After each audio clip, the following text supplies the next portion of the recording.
She held a stranger's baby during a bank robbery, murmuring lullabies while masked men ransacked the vault. The vampire king shattered the skylight above her. Until that moment, he'd believed his nephew was dead, but now the human woman rocking his bloodline's last heir had signed her own protection contract in his ancient law. The marble floor of First Union Bank was cold against Emma Graves' cheek, colder than it had any right to be on a Tuesday afternoon in late September, when the sun still had teeth and the financial district hummed with its usual caffeinated urgency. She had been standing in line exactly 4 minutes earlier, holding a deposit slip for a client's emergency housing fund, mentally rehearsing her conversation with her supervisor about the Henderson case, when the doors exploded inward and 3 figures in black tactical gear and white masks stormed through like a crack in reality itself. The masks were smooth, featureless, except for narrow eye slits, and something about them made Emma's lizard brain scream in a frequency she'd never heard before. Everyone dropped. The woman next to Emma, young and pale with dark circles under her eyes and a baby strapped to her chest in one of those expensive ergonomic carriers, made a sound like a wounded animal and started clawing at the buckles. The baby, maybe 7 months old with a shock of dark hair and eyes the color of winter fog, began to cry, and the woman shoved him into Emma's arms with such violence that Emma almost dropped him, almost let him fall onto that merciless marble. The woman was already running, heels clicking like gunshots, making for the exit in some primal maternal calculus that said separation meant survival. She made it 3 steps before the leftmost gunman, the one whose mask had a hairline crack running down from the right eye, fired twice. The sound was flatter than Emma expected, more like books dropping than the cinematic thunder she'd imagined. The woman crumpled mid-stride, her body folding in on itself with terrible efficiency, and the baby in Emma's arms shrieked once and then went silent, in that way babies do when fear overrides every other instinct. Emma's hands were shaking so violently she thought she might shatter, but her voice when it came was steady, the same voice she used with clients in crisis, low and rhythmic and inevitable as a heartbeat. "Hush, little baby, don't say a word," she sang under her breath, tucking the infant inside her blazer and curling her body around him like a question mark, like a shield, like the only answer she had. "Mama's gonna buy you a mockingbird." The baby's weight against her ribs was solid and warm and impossibly alive, his breath coming in little huffs against her collarbone, and Emma realized with distant clarity that she had never held an infant before, never babysat, never even liked children particularly, but her arms knew what to do anyway. Through the shattered plate glass windows, she could see police cars arranging themselves in neat rows, their lights painting the interior red and blue and red again, and helicopter blades chopped the air somewhere overhead. But inside the bank there was only held breath and the copper smell of blood and someone sobbing 3 rows back with the regularity of a metronome. The gunmen weren't taking money. That was the first thing Emma noticed once her brain stopped screaming long enough to process details. The vault door hung open like a broken jaw.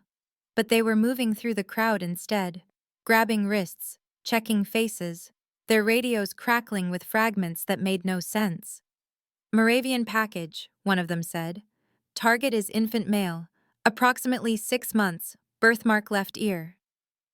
The baby against Emma's chest went rigid. She risked a glance down and saw it then, just visible where his fine dark hair didn't quite cover the skin behind his left ear. A birthmark in the shape of a crescent moon intersected by 3 parallel lines, dark as a brand. Her blood turned to ice water. The gunman with the cracked mask was moving down her row now, yanking people up by their hair, tilting their heads, discarding them like broken toys. He was 4 people away. 3. Emma's mind spun through possibilities like a card dealer on cocaine. Run and get shot, scream and get shot, stay still and let him take the baby and live with that for the rest of her life. The baby made a small sound, almost a coo, and Emma heard herself whispering, "It's okay, sweetheart. It's okay. You're safe." Lies that tasted like ashes. The gunman reached her, looked down. His eyes behind the mask were colorless, flat as coins. He gestured with the gun barrel. "You." Emma's throat closed. She couldn't speak, couldn't breathe, could only clutch the baby tighter and feel his heartbeat against hers, rapid as a bird's. The gunman leaned closer. "Where's the Moravian woman?" he said, and his voice was wrong, accented in a way Emma couldn't place, the vowels too long and the consonants sharp enough to cut. "Where's the kid she brought in?" Emma looked at the dead woman 3 yards away, her blood spreading in a pool that reflected the fluorescent lights like a black mirror. She looked back at the gunman. "I don't know what you're talking about," she said, and her voice didn't shake. "This is my son." The lie came so easily it frightened her. The baby chose that moment to make another sound, a gurgle that should have been ordinary, infantile, meaningless, but it echoed. That was the only word for it. The sound bounced off the marble and the glass and the high-vaulted ceiling like a voice in a cathedral, resonant and layered and impossibly deep for such a small throat. The gunman jerked back half a step. His radio crackled. "Possible target located, southwest corner," he said, but his hand was shaking now. Emma could see it. Before he could say more, the world ended. That was what it felt like.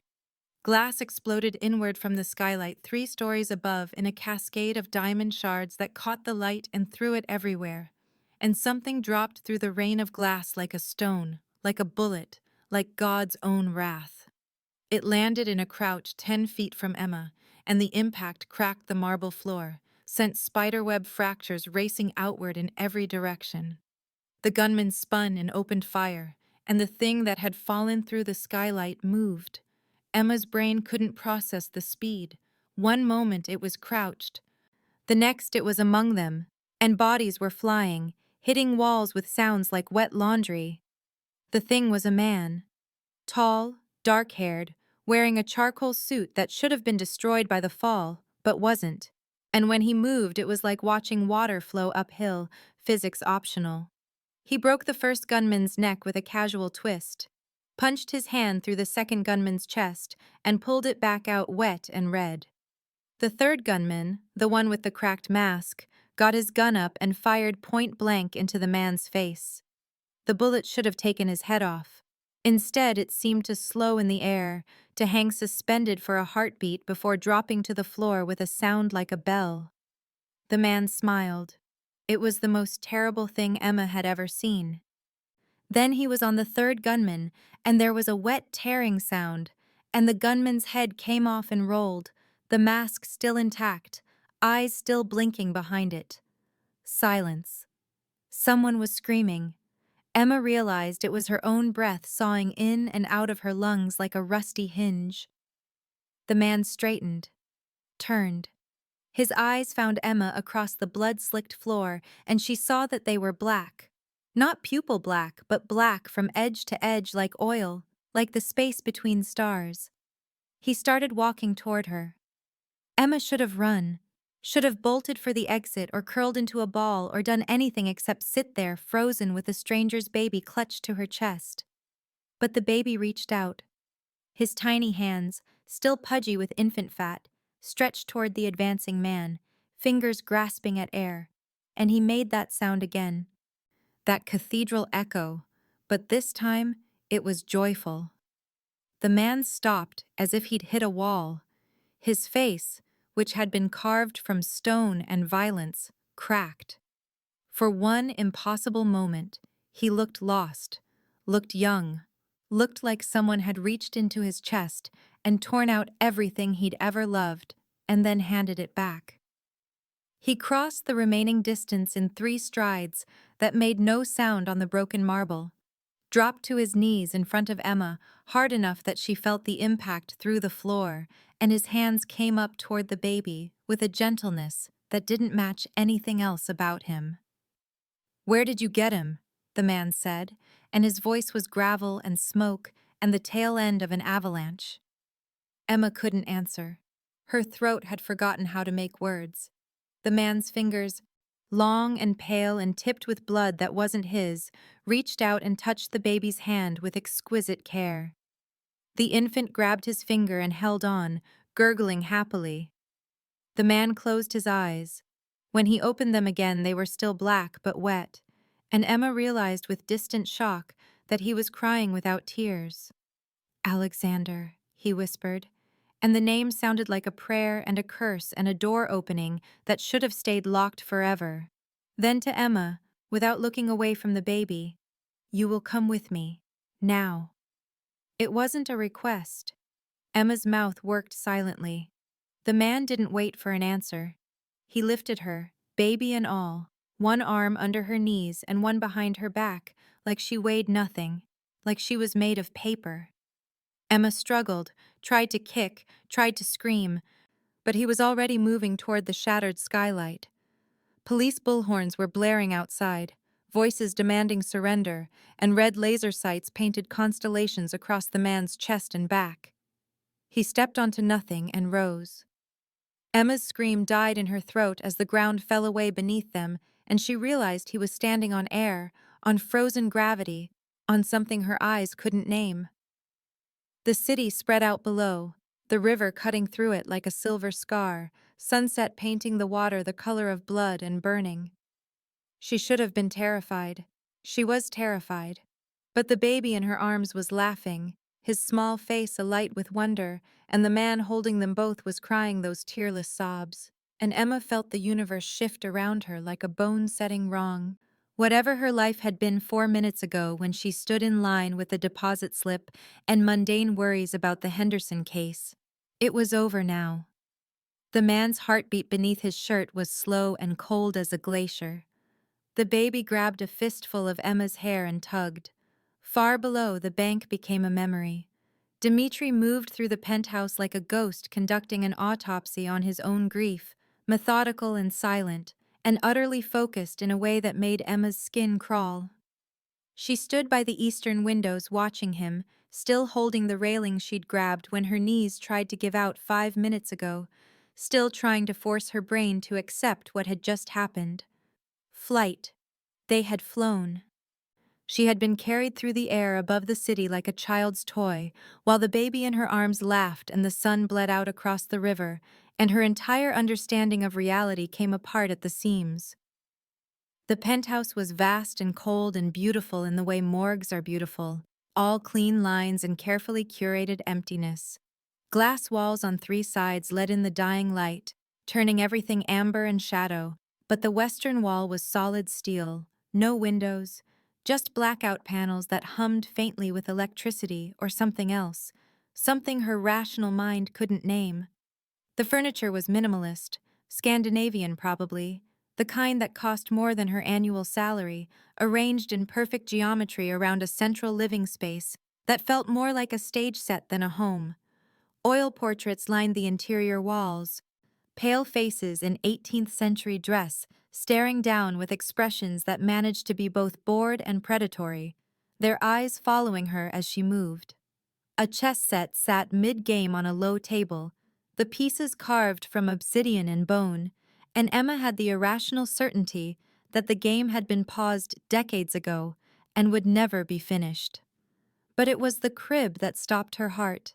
Hand-carved from dark wood that gleamed like wet stone, positioned precisely where the eastern light would hit it at dawn, fitted with silk bedding that shimmered like moonlight on water. It looked a century old. It looked like it had been waiting.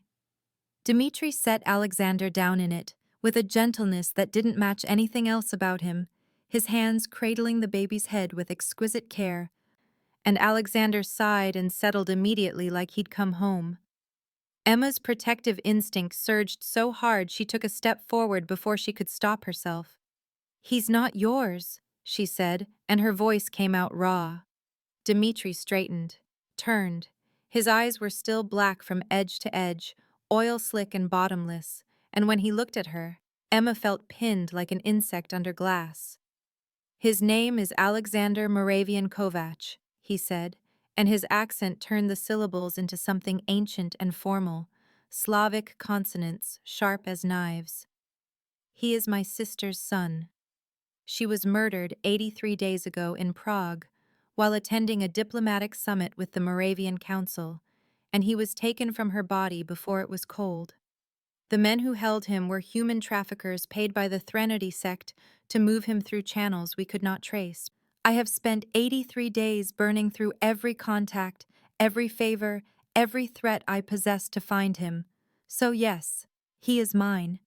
And because you held him during an attack, because you protected him with your life when you had no obligation and every reason to run, because his blood touched your skin, when his mother's bullet wound stained your sleeve, you are bound by the covenant of the last heir.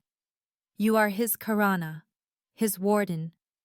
Legally, by every law my people recognize, until the Conclave rules otherwise, you cannot leave him. Or me. Emma looked down at her blazer. There was a dark spot on the left sleeve, still damp, where she'd pressed Alexander against her chest.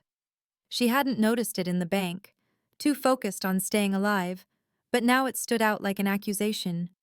I'm not bound to anything, she said, and heard the fear beneath her anger. I'm calling the police. I'm going home. I'm forgetting this ever happened. Dimitri's expression didn't change, but something in the air shifted, grew colder. The police cannot help you, he said. His voice was patient in the way a tombstone is patient, inevitable and immovable. The men who tried to kill him today were hired by the Threnody sect, vampires who believe my bloodline should end because we represent the old ways, the Moravian traditions they find inconvenient. They have been hunting the last of my family for 3 centuries. My sister was the final obstacle. Now there is only Alexander. If you leave this building, they will find you within an hour. They will take you to a place where screaming does not carry. They will burn you alive slowly, carefully, to see if Alexander burns with you. That is our law. Host and ward share fate. The bond of Karana is written in blood and witnessed by death. You held him while his mother's blood was still wet. You spoke comfort to him while bullets flew.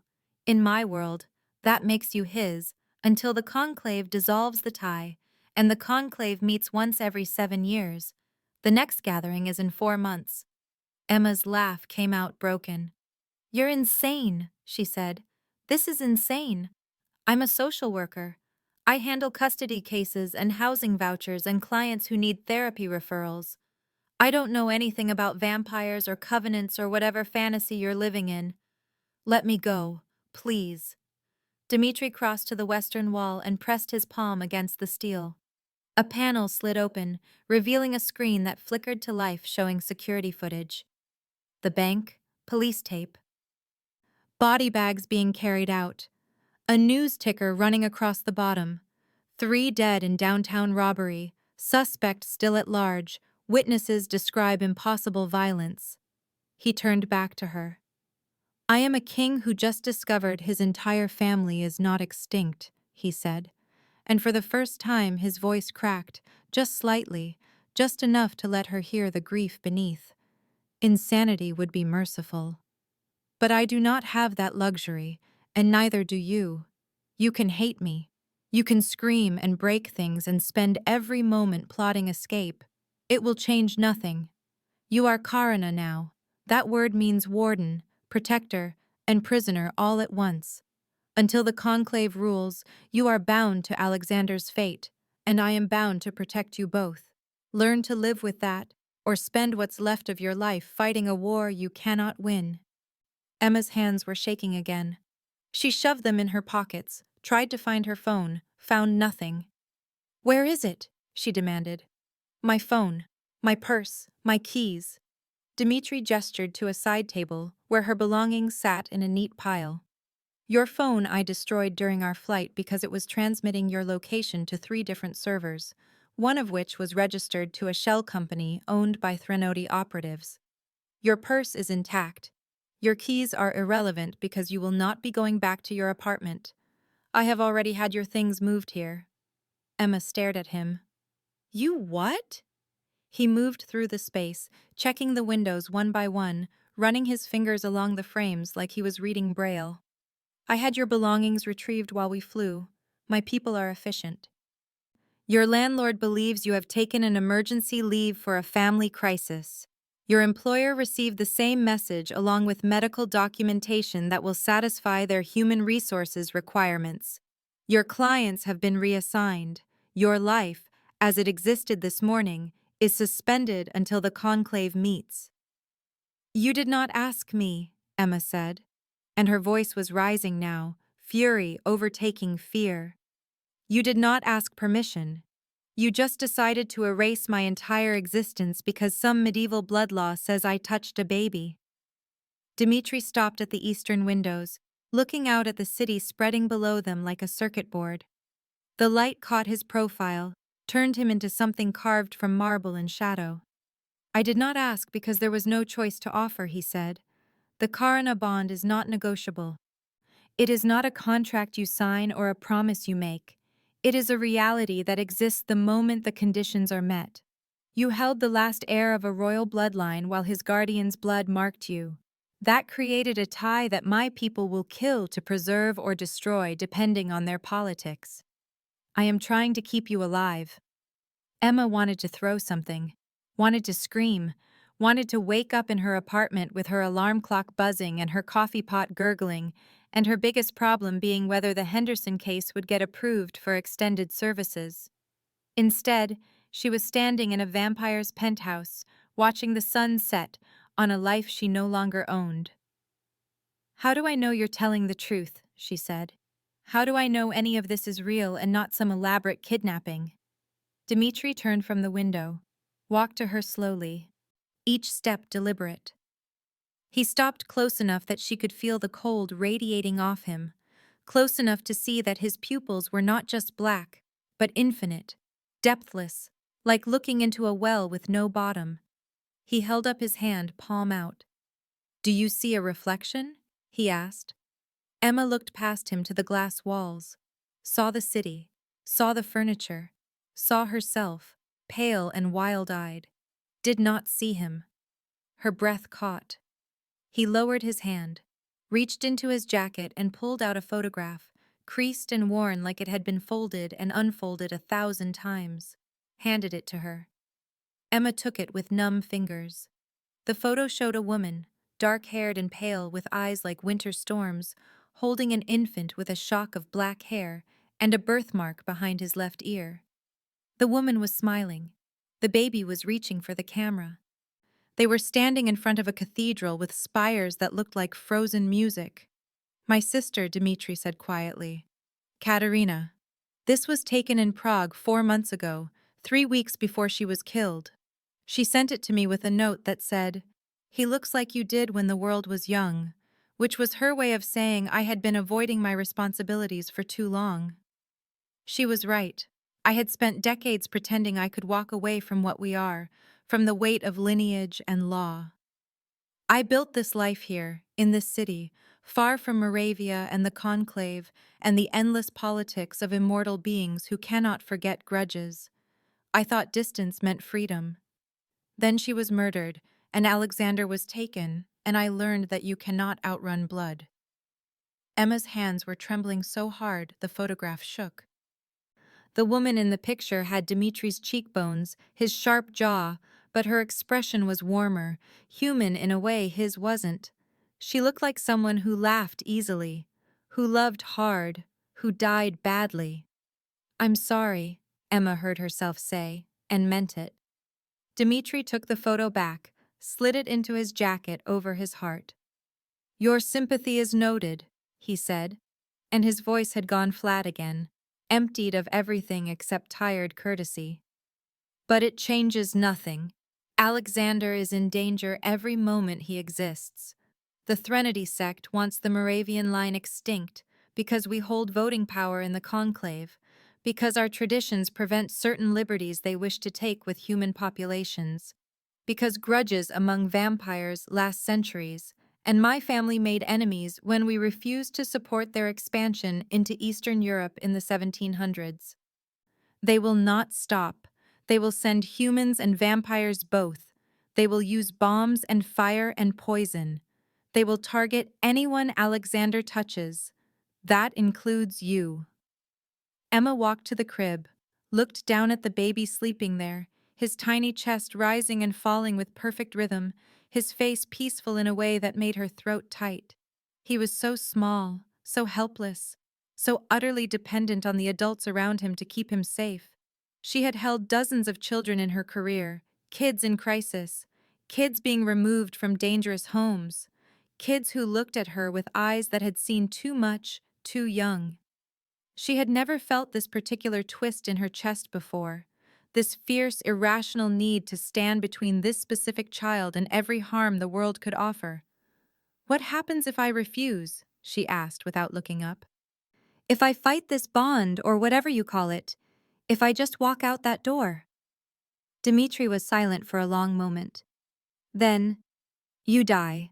Probably within 3 days. The bond is not metaphorical.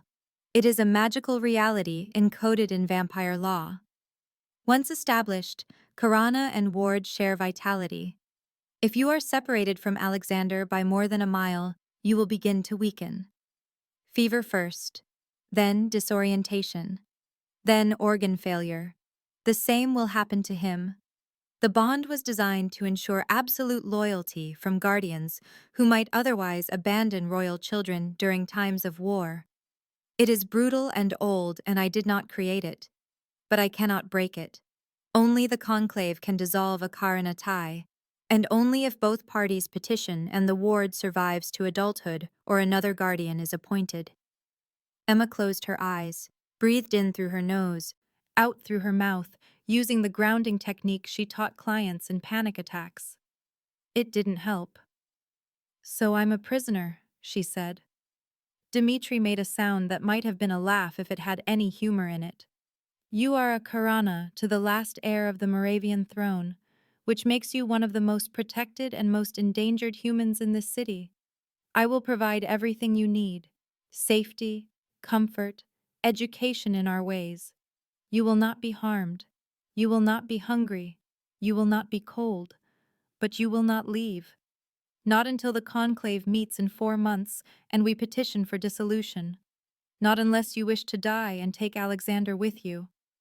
Emma opened her eyes, turned, met his black gaze with all the fury she could muster. "I hate you," she said clearly. Dmitri inclined his head slightly, a gesture that looked courtly and ancient. "That is your privilege," he said, "but hate me from inside these walls where you are alive." The penthouse fell into silence. Outside, the city's evening heartbeat thrummed, traffic and voices and the distant wail of sirens. Emma could see it all through the glass walls, that world of coffee shops and bus stops and normal problems, so close she could almost touch it. But she couldn't. Not anymore. Alexander made a small sound in his sleep, a satisfied sigh. Emma looked at him, then at Dmitri, then at her own reflection in the glass, pale and lost. The air tasted like cold stone and myrrh, and the particular bitterness of choices you never got to make. 3 nights later, Emma sat on the floor of the eastern windows watching rain turn the city into a watercolor, all bleeding lights and soft edges, and thought about all the small ways a person could disappear without dying. She had refused to eat anything Dmitri offered, refused to speak beyond curt one-word answers, refused to sleep in the bedroom he'd prepared with its absurd 1,000-thread-count sheets in view of the river. She slept on the couch instead, when she slept at all, which wasn't often because every time she closed her eyes, she saw the dead woman on the bank floor, saw the bullet holes in the marble, saw her own hands covered in blood that wasn't hers. Alexander cried every time she walked away. That was the worst part. She could handle Dmitri's cold courtesy, his careful distance, the way he moved through the penthouse like a ghost haunting his own life. But the baby knew. Somehow, impossibly, that 7-month-old child knew when she left a room, and he would wail with a grief that sounded ancient, inconsolable, like he was mourning something larger than her absence. The first night she'd ignored it, let him scream himself hoarse while Dmitri paced and made calls in languages she didn't recognize. The second night she'd gone to him out of pure self-preservation because the crying was drilling into her skull. And the moment she picked him up, he'd stopped, just pressed his face into her neck and breathed like she was oxygen. The third night she didn't bother pretending. She went to him immediately when he fussed, held him while he settled, whispered the same useless comforts she'd whispered in the bank. "Hush, little baby. You're safe. I've got you." Lies that were becoming true in ways that terrified her. Dmitri hadn't slept. Emma was fairly certain he couldn't, though she didn't ask because asking meant conversation, and conversation meant acknowledging this nightmare as reality. He spent the nights on the phone with the Conclave, vampire elders whose voices leaked through his study door in fragments of argument. Protocols, precedents, the Moravian question, whether a human karana constituted contamination of the bloodline, whether the bond should be honored or forcibly dissolved regardless of cost to the heir. Dimitri's responses were always controlled, always courteous, but Emma heard the steel beneath. She also heard him losing. On the third night, the woman arrived. Emma was sitting at the glass dining table, not eating the meal Dimitri had left for her, just pushing rice around a plate in small circles and watching the grains make patterns. The elevator chimed. Dimitri materialized from his study, his expression shifting from exhausted to alert in a heartbeat, and a woman stepped out into the penthouse, wearing power like a second skin. She was tall, silver-haired, maybe 60 or maybe 600, Emma couldn't tell. Her suit was charcoal gray and cut with the kind of precision that screamed obscene wealth. She carried a leather document case embossed with a seal Emma recognized from Dimitri's ring, a crescent moon intersected by 3 lines, and her eyes when they found Emma were the color of winter ice. "Inessa Kale," she said by way of introduction, her accent placing her somewhere in Eastern Europe, Russia maybe, or further west. "Conclave mediator. You must be Ms. Graves." Emma didn't stand, didn't smile, just looked at her with all the hostility she had left, which was considerable. Dimitri moved between them slightly, a protective gesture he probably didn't realize he was making. "Inessa," he said, "this is irregular. The conclave does not typically send mediators before a formal petition." Inessa set her case on the table, clicked it open with sharp, efficient movements. "I am not here as a mediator," she said. "I am here as a witness. The conclave has received 3 formal complaints about your handling of the Karana bond. The Threnody sect claims you are using Ms. Graves as a human shield to protect Alexander while circumventing proper guardianship protocols. The Prague Council claims you kidnapped a human without consent and created an illegal bond. The Lisbon faction claims you are manufacturing a crisis to consolidate power before the next gathering. I am here to verify the facts and to ensure Ms. Graves understands exactly what she has been bound to." She spread papers across the table like she was dealing cards, each one sliding into perfect position. Contracts, bloodline records, photographs. Emma's breath caught. The photographs showed a woman, dark-haired and pale, lying in a cobblestone alley with her throat cut so deeply Emma could see bone. Her eyes were open. Her dress was soaked black, and cradled against her chest, somehow untouched by the blood, was an infant wrapped in white linen. Alexander. Emma looked away, felt bile rise in her throat. Inessa didn't look away. "This is Katerina Moravian Kovac," she said, her voice clinical. "Dimitri's sister. Found dead 83 days ago in Prague's Old Town after leaving a diplomatic summit with council representatives. Her throat was cut with a silver blade, which we know because the wound cauterized immediately and prevented her from healing. The child was removed from the scene before authorities arrived. We tracked him through 6 countries and 14 handlers before locating him in your city. The men you encountered in the bank were the final link in the trafficking chain." She slid another photo forward. Emma forced herself to look. It showed 3 bodies on marble floor, twisted and broken, blood pooling beneath them. "The bank. Ms. Graves," Inessa said, and her ice-chip eyes fixed on Emma with uncomfortable intensity. Do you understand what Karana means? Emma shook her head. Inessa slid a single page forward. It was handwritten in ink that shimmered red-black in the candlelight, the script ornate and old, Latin mixed with something Emma didn't recognize. The Covenant of the Last Heir, Inessa said. Drafted in Prague, 1447, during the Hussite Wars, when our bloodlines nearly went extinct. Read it. Emma's hands shook as she picked up the page. The text swam. She blinked hard, forced her eyes to focus. If an heir under 1 year of age is orphaned and protected by a human during an act of violence resulting in death, that human becomes legally bound as Karana, co-guardian, until such time as the heir reaches maturity or the conclave of elders dissolves the bond through unanimous vote. The Karana shares the heir's legal status, protections, vulnerabilities, and fate. Separation by distance greater than 1 mile results in physiological deterioration for both parties. Attempted abandonment results in rejection syndrome and probable death of the heir. The bond is absolute and indissoluble, save by conclave decree or death of either party. Emma read it again. Her heart was hammering so hard she could hear it in her ears. She looked up. How long until he's mature? By our calendar, Inessa said. 18 years. But here is the part Dmitri has not told you. She pulled out a second document, laser printed on modern paper, clinical and cold. If the Karana attempts to break the bond before the conclave grants formal release, the heir suffers physiological rejection. The body perceives the Karana's departure as a fundamental threat and responds with cascading system failure. In 60% of recorded cases across the last 5 centuries, the child dies within 48 hours. In the remaining cases, permanent psychological damage ranging from catatonia to violent psychosis.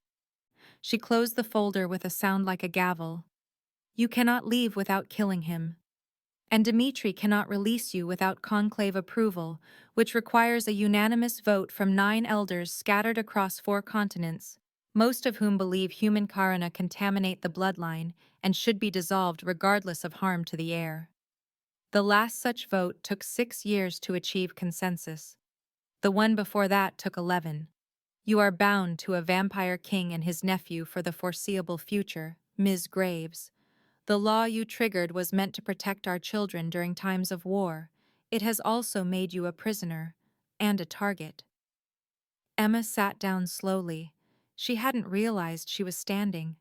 Her hands pressed flat against the table, fingers spread like she was trying to hold the world in place through sheer force of will. Dmitri stood frozen by the window, backlit by the rain-streaked city, and his reflection in the glass showed an expression Emma had never seen before. Shame, raw and unhidden and terrible. Her voice when it came was quiet, lethal calm. You knew. Dmitri didn't turn. Yes. You knew I'd be trapped here for years, maybe decades, and you didn't tell me because you were afraid I'd risk killing him to escape. He turned then, met her eyes. Yes, the honesty was worse than any lie could have been. Emma looked at Alexander sleeping in his crib across the room, the mobile of glass stars turning slowly above him in some unfelt breeze, throwing fragments of light across his peaceful face. His tiny fist was curled near his mouth. His chest rose and fell with perfect infant rhythm. He looked so small, so helpless, so utterly unaware that his existence had become a cage for everyone around him. If I'd known, Emma said, and her throat was closing. At the bank. If I'd known what holding him would mean. Dmitri crossed the room in 3 strides, dropped to his knees in front of her chair so they were eye level. His black eyes were depthless and completely focused. You would have run, he said. He would have died. I would have razed this city to ashes and died with it because he is all that remains of my family, all that remains of a bloodline that has stood for 8 centuries, and without him, I have no reason to continue existing. This is the only outcome where he lives. I will not apologize for that, but I will give you everything I can within these walls. Protection, resources, freedom of movement within the Moravian quarter, access to education, to comfort, to anything you need or want, anything except the one thing you want most. Emma's eyes were wet. She hated that he could see her break. My life back, she said. Dimitri's jaw tightened. The muscle there jumped. Yes, he said quietly. Except that. Inessa was watching them both with an expression Emma couldn't read. Clinical interest, maybe, or calculation. You think he is the villain in this story? She said to Emma. But the Threnody sect has already placed a bounty on your head. 2 million euros for proof of your death delivered to any of their safe houses in 6 cities. They believe that if you die, Alexander dies, and the Moravian line ends. Dimitri is the only reason you are still breathing, Ms. Graves. His people have intercepted 4 separate attempts on your life in the last 72 hours. 2 snipers. 1 car bomb. 1 infiltrator who made it as far as the lobby before Dimitri's security removed his head. You do not see the war he is fighting to keep you alive because he is very good at his job. Hate him if you must, but hate him alive. The room fell silent, except for the rain against the windows and Alexander's soft breathing. Emma wiped her eyes with the back of her hand, angry at herself for crying, angrier at the whole impossible situation. How does this end? She asked. Inessa gathered her papers back into the case with precise movements. In 4 months, the Conclave meets in Vienna. You and Dimitri petition for dissolution of the Karana bond. If you achieve unanimous consent, the bond is broken and you are free to return to your life. Alexander would be placed with another guardian, likely Dimitri himself under formal protocol.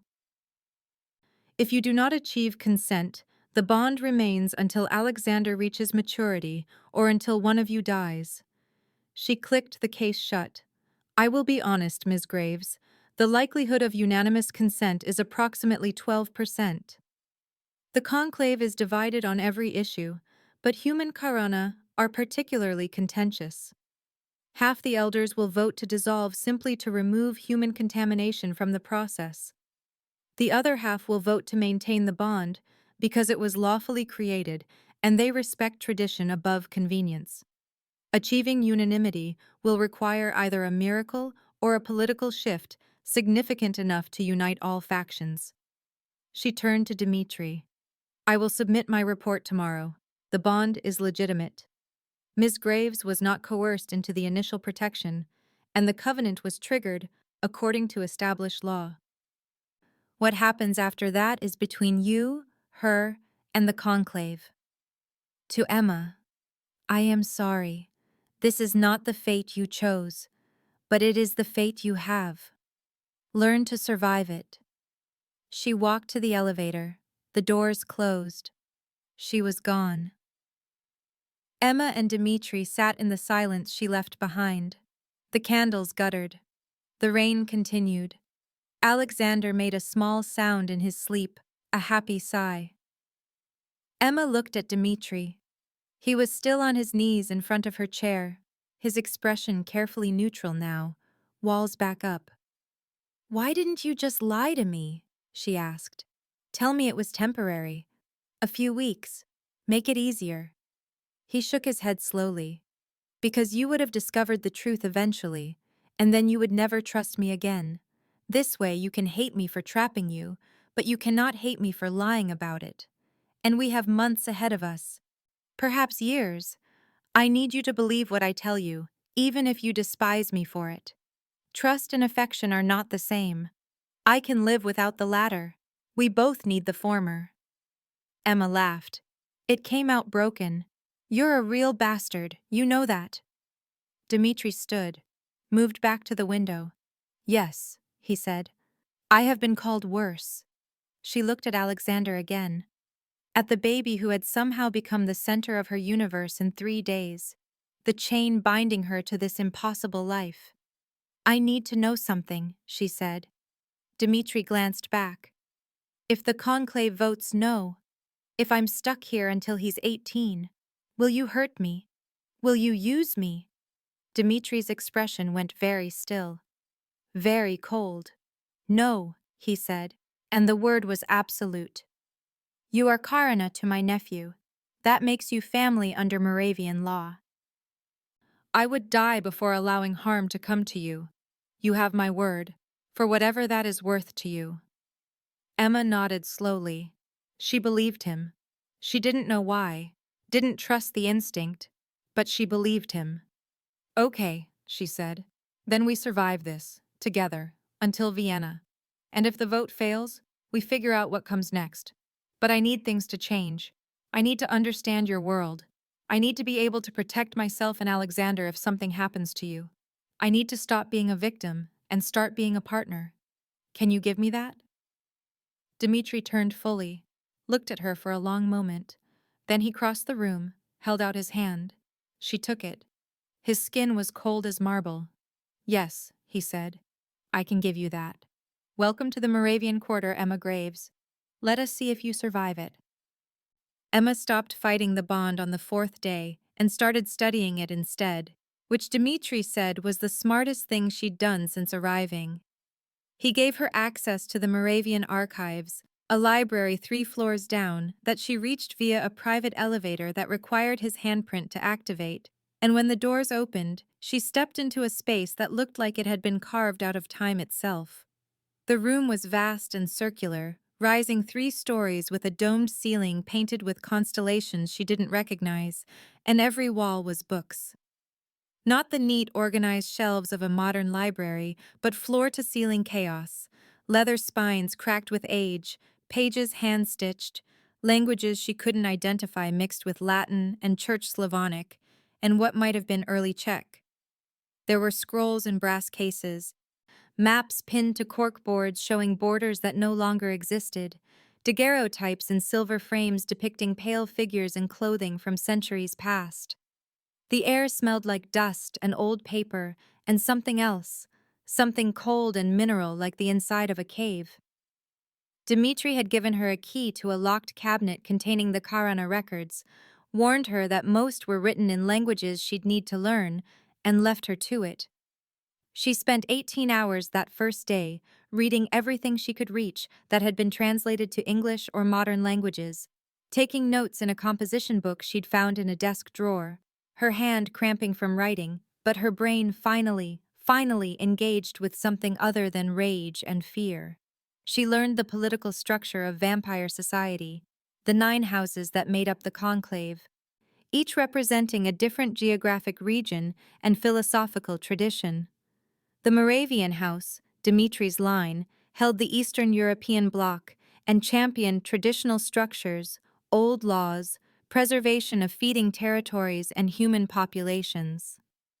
The Threnody sect wasn't a house, but a splinter faction, theological radicals who believed that vampire integration with human culture was spiritual death, that feeding patterns had become too refined and too dependent on willing donors, that the old ways of hunting and killing were sacred and necessary.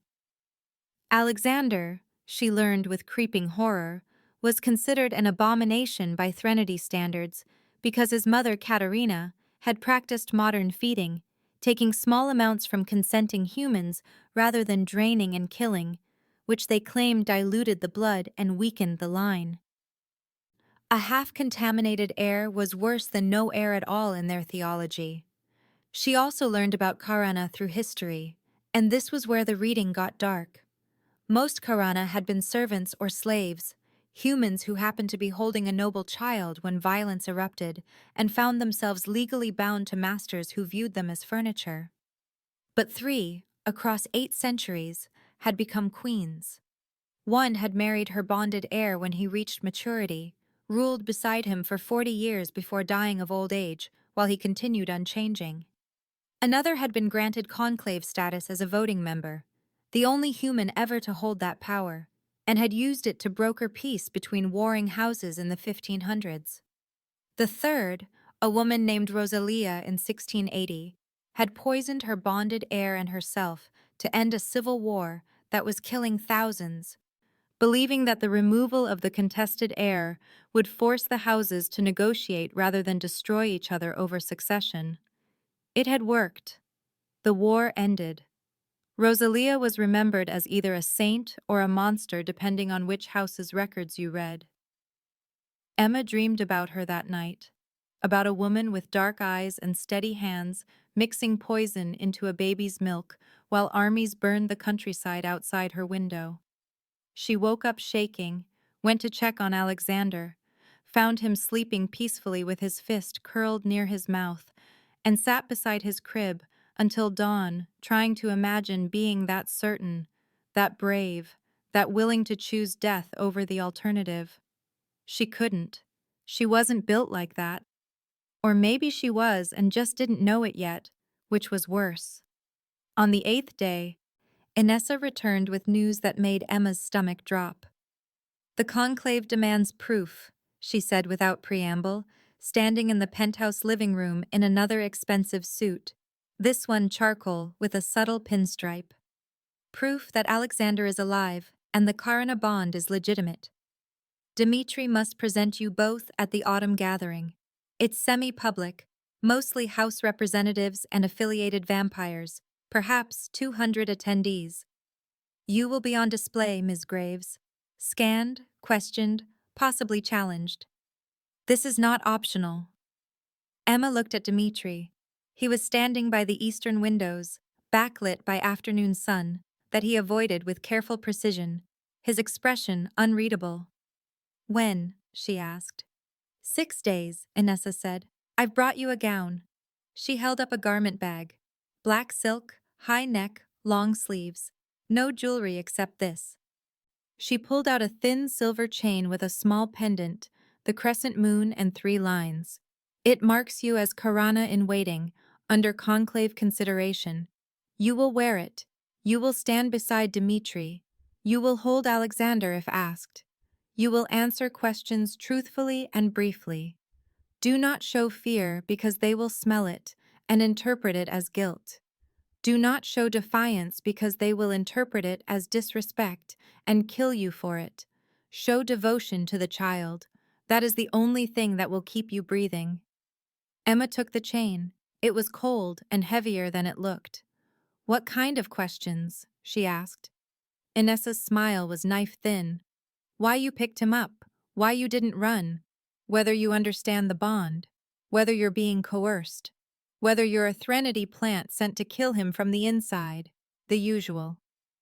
Emma's hands started shaking. She shoved them in her pockets. Dmitri finally turned from the window. "She'll be safe," he said, and his voice was flat and absolute. "I will be beside her the entire time.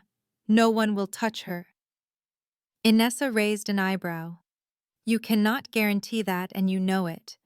The Threnody sect has sympathizers in 4 of the 9 houses. If they challenge the bond during the gathering, conclave law requires you to allow examination. That could mean anything from questions to blood tests to trial by combat. You cannot interfere without violating protocols." Dimitri's jaw tightened. "Then we ensure they don't challenge." Inessa left the garment bag and the chain and departed with a final warning that Emma should practice looking calm because her heartbeat would give away her fear, and vampires considered elevated heart rate either arousal or deception, neither of which would help her case. Emma spent the next 6 days learning to breathe through panic, practicing holding Alexander while walking in the stupid heels Inessa had included with the gown, memorizing answers to probable questions until they sounded natural instead of rehearsed. Dmitri drilled her on conclave politics, who to make eye contact with and who to avoid, which houses were likely to support the bond, and which would vote for her elimination regardless of evidence. She learned that Mira Tsvetkov, the head elder, was 3,000 years old and had survived the fall of Rome, the Mongol invasions, 2 world wars, and the collapse of the Soviet Union by being ruthless, pragmatic, and utterly without sentiment. She was the swing vote. If Mira supported the bond, others would follow. If she didn't, Emma was dead. The night of the gathering, Emma stood in front of the mirror in the bedroom she still refused to sleep in and looked at a stranger. The black gown fit perfectly, high-necked and long-sleeved and utterly without ornamentation, except for the silver chain around her throat. Her hair was pulled back in a simple twist. No makeup except what Inessa had applied with clinical precision, just enough to make her look alive, but not trying. She looked like a widow. She looked like a sacrifice. She looked like someone playing a part in a play she didn't understand. Dmitri appeared in the doorway holding Alexander, who was dressed in a small black suit that made him look absurdly formal and impossibly vulnerable. "Ready?" Dmitri asked. Emma turned. "No," she said, "but let's go anyway." The opera house was in the merchant quarter, a converted 19th century building with a facade of white stone and columns that had probably been beautiful once, but now just looked tired, like a grand dame who'd outlived her relevance. They entered through a side door, Dimitri's hand light on Emma's lower back, a claim, not comfort, and she could feel the cold of his palm through the silk. Inside, the building opened up into gilded wrought, beautiful from a distance but decaying up close. Faded velvet seats in burgundy and gold, chandeliers dripping crystal that caught the light and threw it in sharp fragments. The smell of dust and old blood that Emma realized with creeping horror was literal because some vampires fed during these events treated them like social occasions where refreshment meant opening a vein. The crowd was already assembled, 200 faces turning toward them as they entered, and every single pair of eyes reflected light like animals, flat and assessing and utterly inhuman. A string quartet was playing Shostakovich, something atonal and unsettling that made Emma's skin crawl. She forced herself to breathe evenly, to walk with her spine straight, to hold Dimitri's arm with just enough pressure to look comfortable but not desperate. Alexander was quiet against Dimitri's chest, watching the crowd with those strange silver-gray eyes, and Emma sent up a prayer to gods she didn't believe in, that he wouldn't cry, wouldn't fuss, wouldn't do anything to make him seem weak or strange. The conclave dais was at the far end of the hall, carved from black marble and raised 3 steps above the floor. 9 chairs, 7 occupied. The head elder, Mira Tsvetkov, sat in the center chair, and she looked like something carved from ice and stone, an absolute certainty. Her hair was white, not gray, but pure white like snow, and her face was unlined but ancient, eyes the color of winter oceans. She wore a gown of deep blue silk that probably cost more than Emma's annual salary times 10, and around her throat was a collar of silver set with stones that might have been diamonds, or might have been something else, something that caught light and held it like trapped stars. She leaned forward as they approached. "Present the air," she said, and her voice was accented in ways Emma couldn't place, vowels from dead languages, consonants worn smooth by centuries. Dmitri climbed the 3 steps. Emma followed, her heels clicking on marble, the sound impossibly loud in the sudden silence. The quartet had stopped playing. Every eye in the hall was on them. Dmitri turned, holding Alexander out slightly so the conclave could see. "This is Alexander Moravian Kovac," he said. "Son of Katerina, my sister, murdered 83 days ago in Prague, last surviving heir of the Moravian line. He bears the birthmark of our house. He is healthy and protected." Mira's eyes moved from Alexander to Emma. "And this," she said, "is the human who claims Karana Bond." Emma felt the weight of that gaze like a physical thing, pressure behind her sternum, cold spreading through her chest. She forced herself not to look away. "Yes," Dmitri said. "Emma Graves, social worker. She protected Alexander during the attack that killed his traffickers and triggered the covenant of the last heir. The bond was witnessed by violence and sealed by blood. It is legitimate under our law." Mira gestured. "Approach." Emma's legs moved before her brain caught up.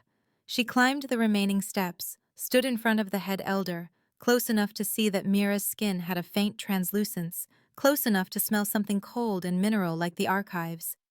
Mira's eyes were depthless. "Why did you pick him up?" she asked. Emma's throat was dry. She swallowed, answered truthfully because lying to someone 3,000 years old seemed stupid. He was crying, she said. No one else would hold him. Laughter rippled through the hall. Cold and disbelieving, the sound of a joke Emma didn't understand. Mira's eyes narrowed. "You expect us to believe," she said slowly, "that you risked your life for a stranger's infant out of compassion." Emma met her gaze. "I'm a social worker," she said. "It's literally my job." The silence that followed was absolute. Emma could hear her own heartbeat, could hear Alexander's soft breathing, could hear the rustle of fabric as 200 vampires shifted in their seats. Then Mira gestured to someone behind Emma. "Let us see the bond," she said. A vampire in white robes approached carrying a brass device, two curved handles connected by a thin wire that gleamed like gold. He was young-looking, maybe 20 in human terms, with dark skin and eyes the color of amber. He bowed to Mira, then turned to Emma. "Your wrist," he said. His accent was British, Oxford-educated. Emma held out her hand. He attached one of the curved handles to her wrist, a gentle clamp that closed with a soft click. It was cold. Then he moved to Alexander, still in Dimitri's arms, and attached the other handle to the baby's ankle. Alexander gurgled, reached for the wire. The device began to glow. Soft at first, then brighter, gold light running along the wire from Emma's wrist to Alexander's ankle and back again. Emma felt it then, a pull deep in her chest, like a hook behind her sternum, like something fundamental and inescapable connecting her to the child. It didn't hurt. It felt inevitable. The wire chimed, a pure ringing note that hung in the air like a bell. The young vampire in white robes examined the device, then turned to Mira. "The bond is true," he said. "Registered and reciprocal. Standard Karana signature with elevated resonance, which is typical for bonds formed under extreme duress. No signs of coercion or magical interference. She is bound to the heir by covenant law." Mira nodded slowly. The device was removed. Emma's wrist felt cold where it had been. "You may keep your Karana," Mira said to Dimitri, "for now. But the Threnodi sect has petitioned for her elimination on grounds that a human Karana contaminates the succession and represents a security vulnerability. We vote in 30 days. If the vote fails to protect her, she and the heir will be declared outside Conclave law. Do you understand what that means?" Dimitri's voice was ice and rage barely contained. "It means you will abandon a child to appease terrorists." Mira smiled without warmth. "It means we will follow the law," she said. "As must you." They were dismissed. Dimitri turned, Emma following, and they descended the steps while 200 pairs of eyes tracked their movement. The quartet started playing again, something in a minor key. Emma's hands were shaking so hard she had to clasp them together.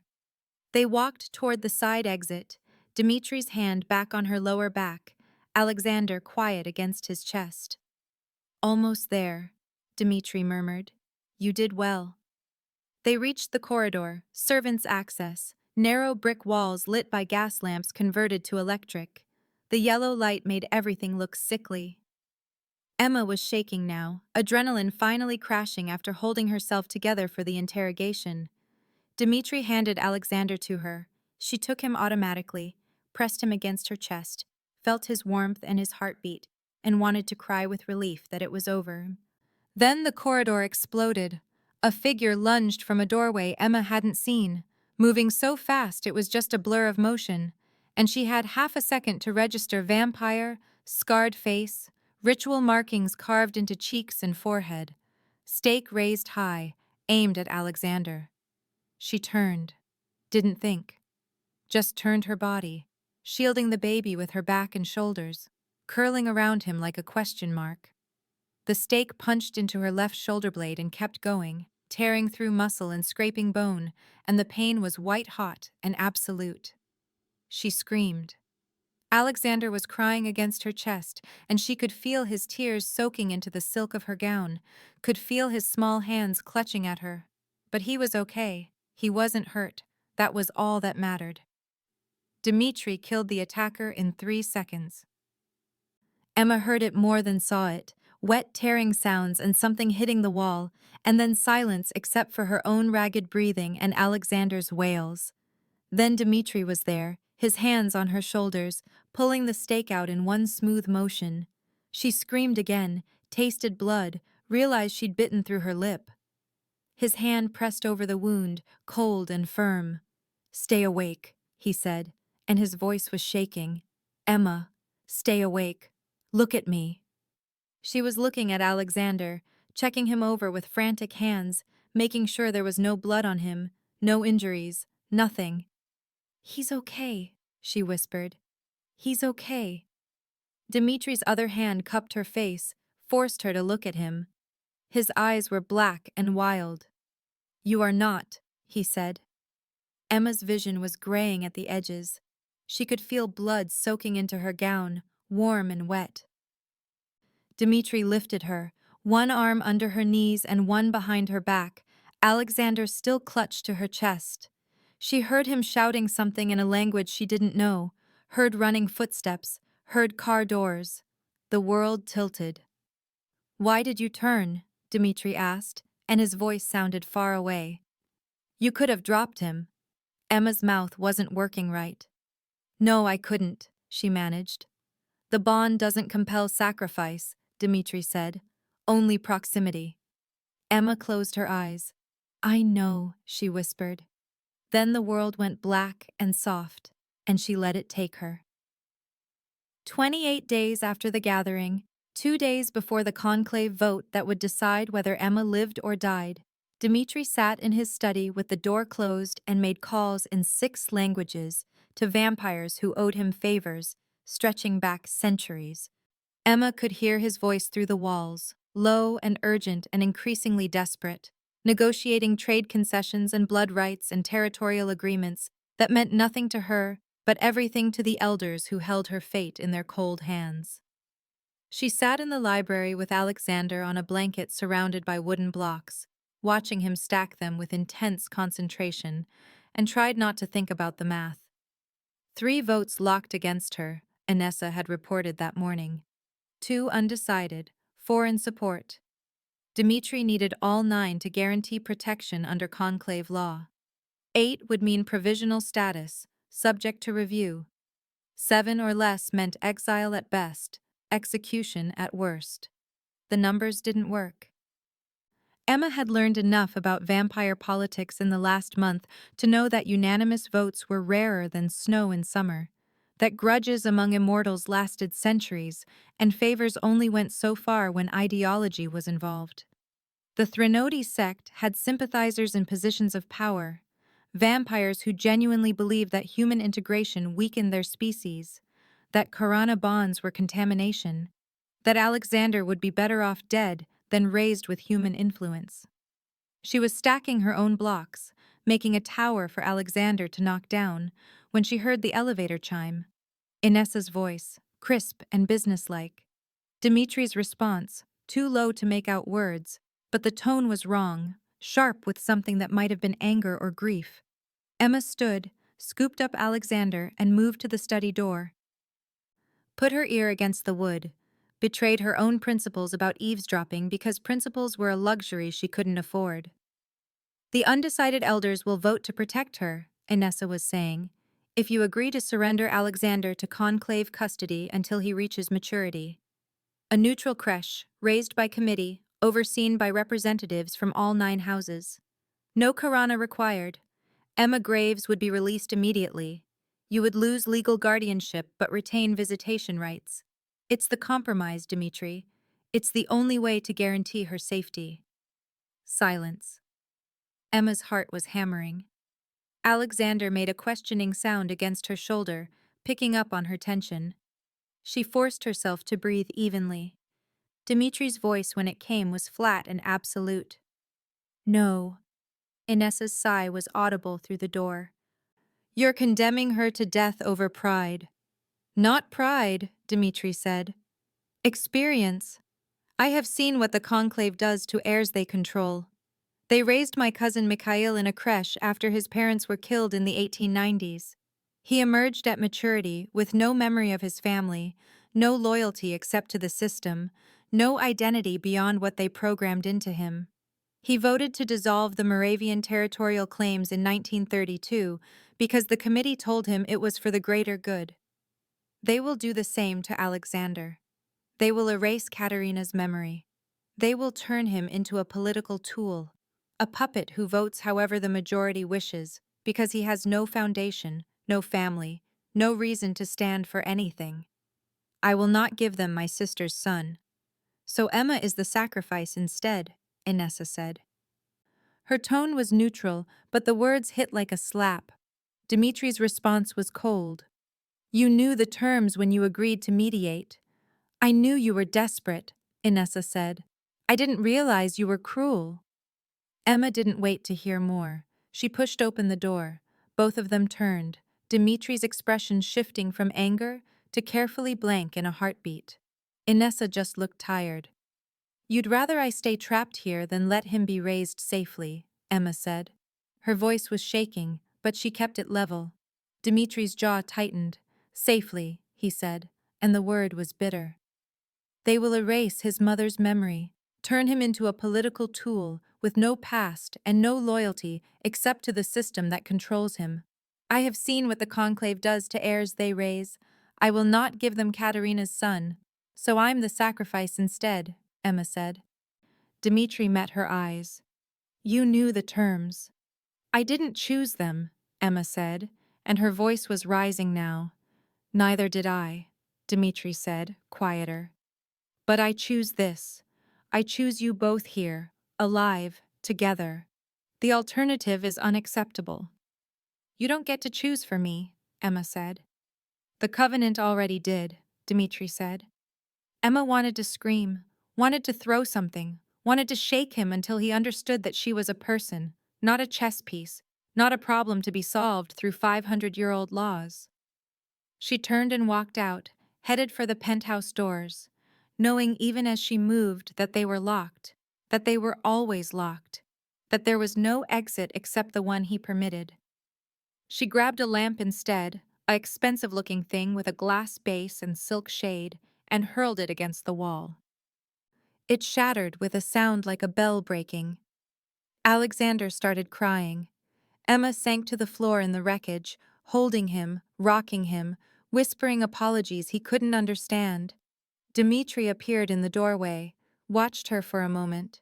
Then he crossed the room and sat across from her on the floor, careful not to touch her, giving her space in the only way he could. If I could undo the bond, he said quietly, I would, but I cannot, and I will not pretend I regret the outcome. You have kept him alive. You have kept me sane. If that makes me a monster, I have been called worse. Emma looked at him through the tangle of her hair, still holding Alexander, who had quieted to soft hiccups. Really looked at his face, the granite set of his jaw, the flat blackness of his eyes. But his hands were shaking where they rested on his knees. You're scared, she said. It came out wondering. Dimitri didn't deny it. I have lived 643 years, he said. I have survived wars and plagues and revolutions. I have watched empires rise and fall. I have never been more frightened than I am now. Something in Emma's chest cracked. She shifted Alexander to one arm, reached out with the other, touched Dimitri's hand. His skin was cold as always, but his fingers closed around hers with careful pressure. What if I testify? She said. Dimitri's head snapped up. What? At the conclave vote, Emma said, the idea forming as she spoke. What if I stand in front of them and tell them I want to stay? Dimitri stared at her. You would lie. Emma shook her head. Not a lie. I can't leave without killing Alexander. The bond won't let me.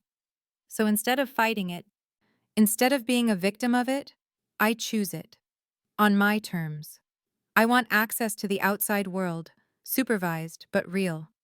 I want to finish my degree online. I want regular updates on my brother, real ones, not the edited versions you've been giving me. And I want you to stop treating me like a prisoner and start treating me like a partner. I'm his Karana. That makes me family under Moravian law. So act like it. Dmitri was silent for a long moment, his expression unreadable. Then, if you testify and the conclave votes against you anyway, they will kill you, not exile, not imprisonment, execution in front of me, and I will not be able to stop it, because conclave law forbids interference with a formal vote's consequences. Are you willing to die on that stage? Emma looked at Alexander, his small face pressed against her shoulder, his breathing evening out as he started to drift toward sleep. Thought about his laugh when she sang to him, his grip on her finger, the way he settled when she held him like he'd come home. Are you willing to watch? She asked.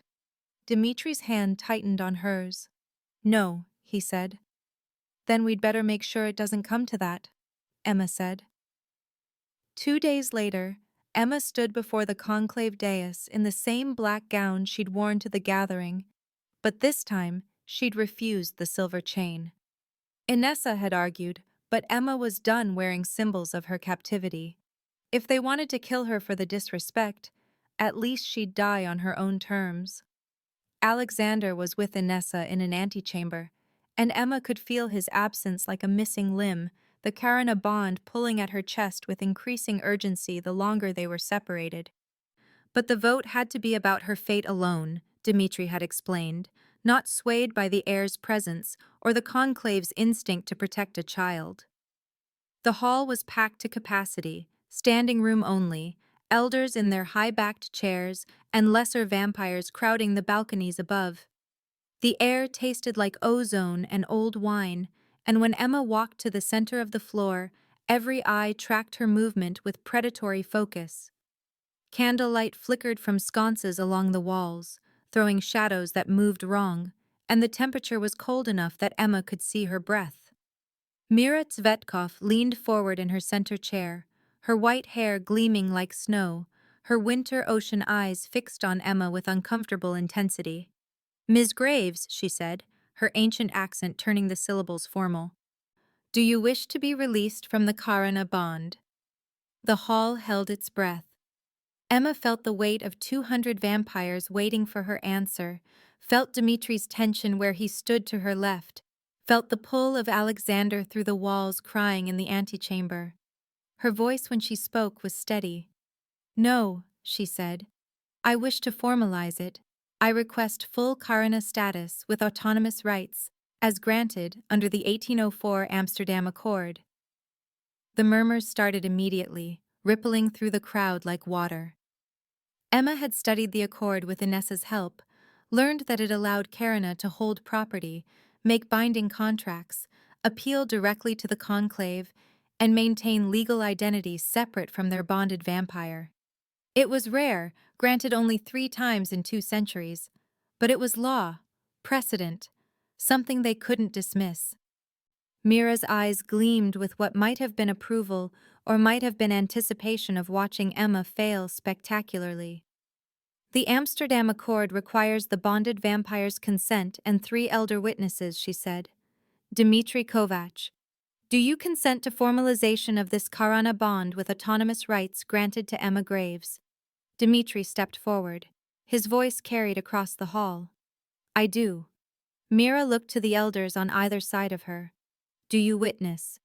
2 voices affirmed. Mira nodded. "Then let us vote. All who support formalization and protection of the Karina Emma Graves under the Amsterdam Accord, affirm now." 6 hands rose. Emma counted them, her heart sinking. 6. Not enough. 3 hands remained down. 3 elders who would vote for her death, rather than acknowledge a human as equal under their law. Silence fell. Emma's heart stopped. Then, from the back of the hall, a door opened that Emma hadn't noticed before, small and arched, and looking like it hadn't been used in decades. An 8th elder shuffled forward, ancient and skeletal, his skin like parchment stretched over bone, his eyes milky with age. Emma recognized him from portraits in the archives. Gregor the Undying, rumored to be in torpor for over a century, the oldest living vampire in the conclave. His voice was rust and gravel and the sound of stone grinding. "I affirm," he said. 7 votes. Emma's breath caught. 7 of 8 present. Still not enough for unanimous consent. Mira's smile was sharp. 7 of 8 present, she said. The ninth seat remains empty following the death of Elder Constantine in Prague 3 months ago. Without unanimity, the motion fails. The Karina bond is dissolved. Emma Graves, you are hereby released and ordered to depart Moravian territory within 24 hours. Failure to comply will result in immediate execution. Emma's world tilted. Released meant exiled. Exiled meant separated from Alexander. Separated meant the bond would kill them both within days. She opened her mouth, heard herself say words she'd memorized from a text dated 1802. Under the 1804 Amsterdam Accord, a Karana may claim trial by advocacy. I invoke it. The shocked silence was absolute. Emma could hear her own heartbeat, could hear the candles guttering, could hear Dimitri's sharp intake of breath beside her. Trial by advocacy, Mira said slowly. That law has not been invoked in 200 years. It allows the Karana to present evidence of their value through a single act, Emma said. Her voice didn't shake. She'd practiced this. Combat, artistry, or sacrifice. If the conclave deems the act worthy, the vote passes regardless of numerical count. If not, the Karana accepts exile or execution. I claim that right. Mira leaned back in her chair. The other elders were murmuring among themselves, ancient faces animated with something that might have been interest or bloodlust. What act do you propose? Mira asked. Emma took a breath. Let it out, said the words that would either save her or damn her. I propose I find who killed Dimitri's sister and bring you proof. You want to know if I'm worthy of protection. Let me prove I can protect him. Dimitri's hand was on her arm immediately, his grip tight. Emma, no, he said, low and urgent. You don't know what you're offering. Emma ignored him, kept her eyes on Mira. Give me 30 days. If I fail, I'll accept exile. If I succeed, you grant full formalization and autonomous Karana rights. No further votes, no more trials. Mira's expression was unreadable. And if you die during the attempt? She asked. Then Dimitri finds another Karana, Emma said. And you're rid of me either way. Mira considered. The hall was silent except for the candles and the distant sound of Alexander crying through the walls. The Threnody sect will hunt you the moment you leave this building, Mira said. They have a standing bounty on your life. Pursuing them directly is suicide. Then I'd better not fail, Emma said. Mira looked at the other elders, held up her hand. All who support trial by advocacy for the Karana Emma Graves, affirm. 8 hands rose, every elder present. Even the 3 who had voted against her formalization were nodding, intrigued by the audacity or eager to watch the spectacle. Mira's smile was knife-thin. You have 30 days, she said. Beginning at sunset tomorrow. Bring proof of Katerina Kovach's killer to the conclave, and you will be granted full formalization with autonomous rights. Fail or die, and the bond is dissolved upon your death. Dmitri Kovach, you may assist her investigation, but you may not interfere with Threnody operations unless they directly threaten the heir. This is her trial, not yours. Do you understand the terms? Emma and Dmitri spoke together. Yes. The conclave is adjourned, Mira said. The elders stood. The crowd began to disperse. Emma stood frozen in the center of the floor, adrenaline crashing, barely able to believe what she'd just done. Dmitri grabbed her arm, pulled her toward the side exit. In the corridor, he rounded on her, his expression wild. You just volunteered to investigate the most dangerous vampire cult in Europe with no training, no weapons, and no backup except me. Are you insane? Emma met his eyes. You asked me to trust you, she said. Now you trust me. Outside, snow was falling. Early and unseasonable, fat flakes that caught the light from the opera house windows and glowed like embers. Dmitri caught one in his palm, watched it melt against his cold skin. My sister loved snow, he said quietly. Emma touched his shoulder, felt the tension there, the fear he was trying to hide. "Then let's find who took her from it," she said. Dmitri looked at her for a long moment. Then he nodded. 30 days, he said. "We start tonight." Night after the vote, Emma and Dmitri returned to the penthouse in silence. The elevator ride felt longer than usual, both of them processing what had just happened, what Emma had just volunteered to do, what the next 30 days would demand. Alexander was asleep when Inessa handed him over, finally calm after crying through most of the conclave session, and Emma took him with careful hands and pressed her face into his soft hair and breathed him in like oxygen. Inessa had left files on the dining table, a neat stack of folders and loose papers and photographs that Emma recognized as everything the conclave had compiled on Katerina's murder. "Thank you," Emma said quietly. Inessa's expression was unreadable. "Don't thank me yet," she said. "Most Karana who invoke trial by advocacy don't survive the attempt. The ones who do are never quite the same afterward." Then she was gone, the elevator doors closing behind her, leaving Emma and Dmitri alone with a sleeping baby and a table full of death. Dmitri moved to the bar, poured 2 glasses of something dark red from a crystal decanter. Emma didn't ask what it was, just accepted the glass when he handed it to her and drank. It tasted like cherries and iron and something older, mineral and cold. She set Alexander in his crib, watched him settle with a small sigh, then returned to the table, spread out the files. Dmitri sat across from her, his face carefully neutral, but his shoulders tight with tension he couldn't quite hide. They worked in silence for an hour, building a timeline from witness statements and police reports and photographs that made Emma's stomach turn. Katerina had been in Prague for a diplomatic summit, but had taken a personal day to meet with a human artist, a muralist named Lucas Thorne who specialized in historical restoration. She'd commissioned him to paint a safe house she was renovating, something about preserving Moravian cultural motifs. The meeting was scheduled for 8 in the evening at his studio in Old Town. She never made it. Her body was found at 10:30 in an alley 3 blocks from the studio, throat cut so deeply the wound had severed her spine, Alexander gone from the sling she'd been carrying him in. The artist, Lucas Thorne, disappeared the same night. No body, no witnesses, no leads. His studio was empty, his apartment abandoned, his bank accounts untouched.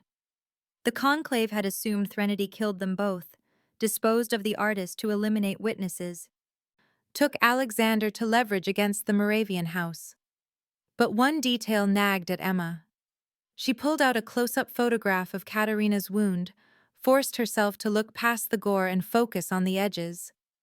The cut was clean, surgical almost, made with a blade that had been curved and incredibly sharp.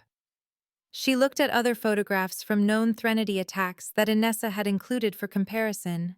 Stakes through the heart, bodies burned, throats torn out by teeth, not blades. Never cuts this precise. This ritual. She pointed it out. Dmitri went very still, his glass frozen halfway to his mouth. "What?" Emma asked. "The Covenant Guard used silver blades," he said quietly. "Curved, ceremonial, blessed in some ceremony I never learned the details of. They were vampire enforcers, created in the 15th century to protect heirs and eliminate threats to bloodline purity. They were disbanded in 1889 after they executed a dozen vampires for feeding violations and nearly triggered a civil war." Emma's skin prickled. Could any have survived? Dmitri set down his glass with careful precision. "If they did, they have been hiding for over a century and a half. But their mandate was absolute. Protect the heirs, maintain bloodline purity, eliminate contamination. If they learned Katya had borne a child and was raising him with human cultural influences, feeding from consenting donors instead of hunting, commissioning human artists." He didn't finish. Emma did, her voice flat. "They would see it as a violation, not an external threat from Threnody, internal purge." Dimitri's hand tightened on his glass. It cracked. Fine fractures spreading across the crystal, and blood welled between his fingers, dark and viscous. His blood, Emma realized, not whatever he'd been drinking. He'd squeezed hard enough to shatter it and cut himself. "If the Covenant Guard killed my sister," he said, and his voice was dead calm in the way that meant he was holding back something enormous, "then the threat is not external. It is in the Conclave itself. One of the elders, or someone they protect." Emma reached across the table without thinking, covered his bleeding hand with hers. The blood was cold and slick and she didn't care. "Then we find which one," she said, "and we burn them down." Dimitri looked at her, really looked at her. This human woman who had walked into his life by complete accident 31 days ago and had become the load-bearing wall holding his entire world upright. "Why are you doing this?" he asked quietly. Emma was silent for a moment, looked down at their hands, hers warm and alive, his cold and bleeding and utterly still. At first, she said slowly, "Survival. I helped you because the alternative was dying, or watching Alexander die. Then it was about him, about protecting a baby who didn't ask to be born into this nightmare. But now..." She looked up, met his black eyes. "Because no one should lose family like that. And because you asked me to trust you when I had every reason not to. So I am asking you to let me help you, not because the bond compels me, because I choose to." Dimitri's free hand came up, cupped her jaw with a gentleness that made her breath catch. His thumb brushed her cheek, cold skin against warm. "You are the most dangerous thing that has ever happened to me," he said. "Good," Emma whispered. He leaned forward. She didn't pull back. The kiss was soft, tentative, a question neither of them had expected to ask. His lips were cool and gentle, and tasted like the drink he'd poured, cherries and iron, and something ancient. Emma's heart was hammering hard enough that she knew he could hear it, could probably feel it through her skin, but she didn't care. When they broke apart, he rested his forehead against hers, his breath unnecessary but present anyway, a habit from being human centuries ago that he'd never quite lost. "This complicates everything," he said. Emma laughed, shaky and breathless. "Everything was already complicated," she said. Morning came with gray light through the eastern windows and snow still falling outside, muting the city's usual cacophony. Emma had dozed on the couch for maybe 3 hours while Dimitri kept working, cross-referencing files and making calls to contacts in Prague. She woke to the smell of coffee, found a cup waiting for her on the table, looked up to see Dimitri watching her with an expression she couldn't quite read. "Thank you," she said. He nodded, went back to his files. Emma was reviewing witness statements, trying to find inconsistencies, when her phone buzzed. She'd almost forgotten she had it back. Dimitri had returned it after the Conclave vote with the tracking software removed and the restrictions lifted, a gesture of trust that had surprised her. The text was from an unknown number. "You're looking in the wrong place." The artist didn't disappear. He was relocated. "Check the Moravian Quarter, Building 14, Basement Studio. Come alone. He'll only talk to the coroner."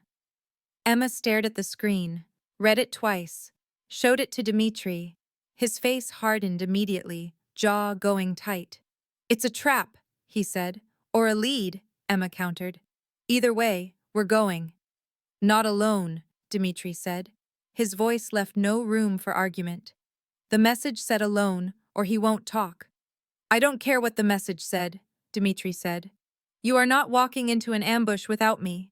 We've spent 30 days establishing that you are too valuable to risk. I'm not letting you throw that away on an anonymous text from someone who could be Threnody, could be Covenant Guard, could be anyone." Emma smiled faintly. "See," she said. "Partnership." She closed the files, stood, stretched. Her shoulder ached where the stake wound was still healing, would probably ache for weeks, but the stitches had held, and Inessa said there'd be minimal scarring. Alexander woke then, babbling his good morning sounds, and Emma crossed to the crib and lifted him out. He grabbed her hair immediately, yanking with the enthusiastic strength of a baby who didn't understand gentleness yet, and laughed when she pretended it hurt. She kissed his forehead. He smelled like milk and sleep and innocence.